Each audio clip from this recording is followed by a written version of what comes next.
Good morning student. Swami Muktanand online चॅनलवरती आपल्या सर्वांचे स्वागत आहे. आपण आज फिजिक्सचा फर्स्ट चॅप्टर रोटेशनल डायनॅमिक्स सुरू करतो आहे. तर रोटेशनल डायनॅमिक्स मीन्स काय असणार आहे, तर रोटेशनल मोशन असणार आहे. A body rotate about a fix axis. यामध्ये आपण बॉडीवरचा कोणताही पॉईंट घेतला तर तो काय करणार आहे, सर्क्युलर मोशन परफॉर्म करणार आहे. म्हणजे पहिले आपल्याला सर्क्युलर मोशन काय असतं ते आपल्याला स्टडी करायचं आहे. तर बघा, आपण लिनियर मोशन स्टडी केलेलं आहे ऑलरेडी. त्यामध्ये ज्या टर्म आहे त्या टर्म तुम्हाला सर्वांना माहिती आहे. Displacement, velocity, acceleration, force, linear momentum, mass, kinetic energy.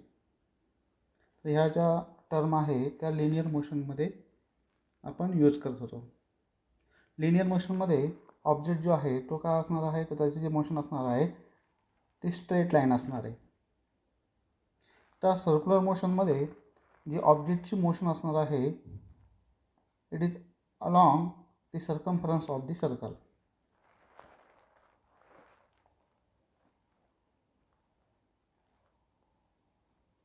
बॉडीची जी मोशन असणार आहे ती सर्कलवरती असणार आहे. आणि मग यामध्ये आपल्याला वेगळ्या टर्म यूज करायचे आहे. इथे पण डिस्प्लेसमेंट असणार आहे, वेलोसिटी असणार आहे, ॲक्सलरेशन असणार आहे.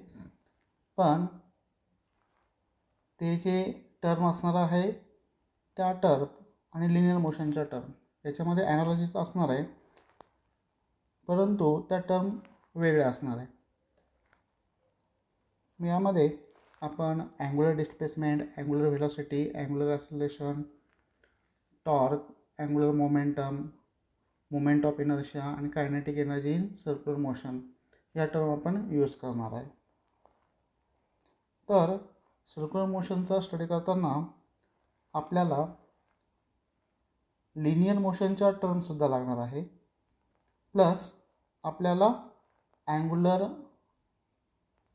टर्म ज्या आहे त्यासुद्धा आपल्याला यूज करायच्या आहे.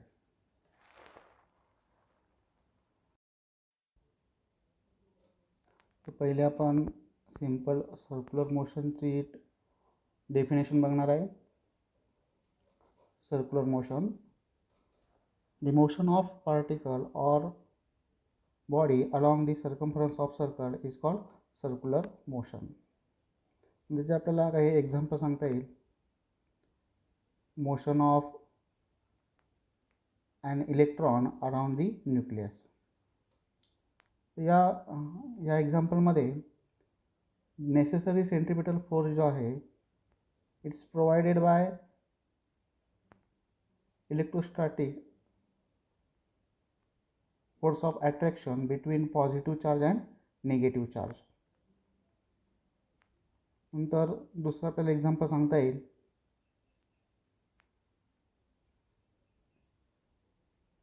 Motion of earth around the sun. या एक्झाम्पलमध्ये the necessary centripetal force provided by gravitational attraction between earth and sun. नंतर motion of an object tie at the one end of the string and whirl in circle. तर या सिच्युएशनमध्ये जो necessary centripetal force जो आहे तो जो स्ट्रिंगवरती tension असणार आहे तो प्रोव्हाइड करणार आहे.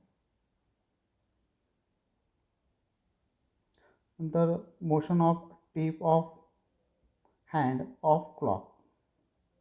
यामध्ये एंटर आपण हँड घेतला तर इट परफॉर्म रोटेशनल मोशन, पण त्याच्यावरचा आपण कोणता एक सिंगल पॉईंट घेतला तर त्याचं जे मोशन असणार आहे ते सर्क्युलर मोशन असणार आहे.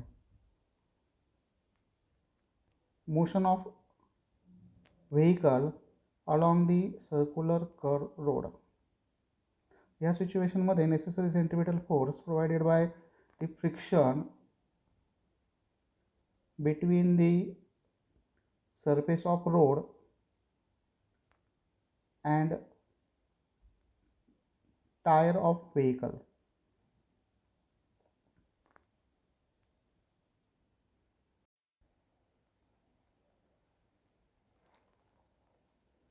These are two type of motion. First, non-uniform circular motion. The motion of particle along the circumference of circle with variable speed. For example, motion of particle in a vertical circle.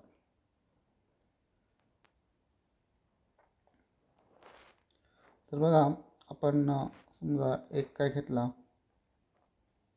एक string घेतली आणि त्या स्ट्रिंगला आपण काय केला की एक stone attach केला आणि ती जी स्ट्रिंग आहे ती आपण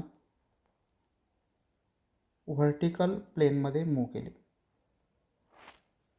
तर त्यावेळेस त्या स्टोनचं जे मोशन असणार आहे ते असणार आहे नॉन युनिफॉर्म सर्क्युलर मोशन.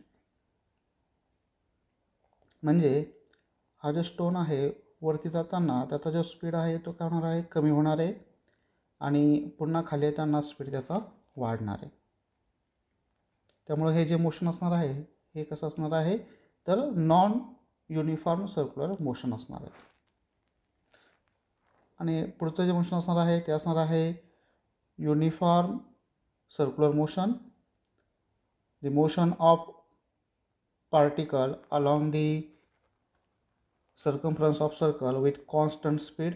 त्याचे एक्झाम्पल आपल्याला माहिती आहे, motion of tip of hand of clock, the motion of an electron around the nucleus, the motion of earth around the सन.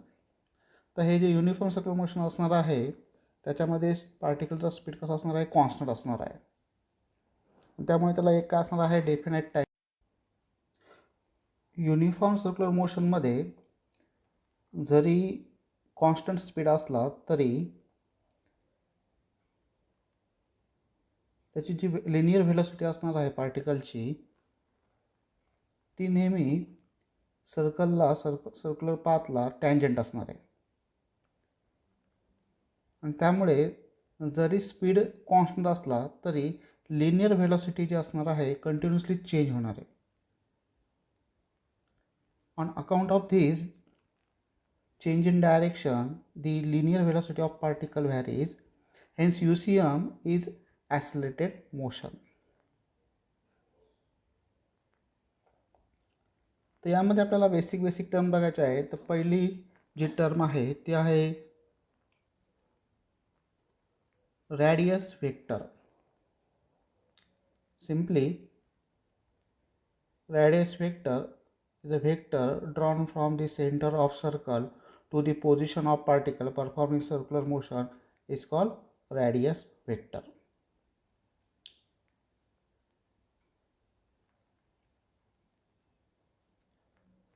त्याच्या प्रॉपर्टीज आपल्याला बघायच्या आहे. It is a vector quantity. Position जसं पार्टिकलची position बदलणार आहे त्याची डायरेक्शनसुद्धा काय होणार आहे, चेंज होणार आहे. त्यामुळे it's always directed away from the circle and its direction changes continuously from position to positions. नंतर इट्स मेजर इन मीटर आणि डायमेन्शन जे आहे त्यामध्ये फक्त काय असणार आहे, लेंथ असणार आहे. त्यामुळे ते डायमेन्शन जे असणार आहे m0l/1t0. नेक्स्ट जी टर्म आहे ते आहे अँग्युलर डिस्प्लेसमेंट.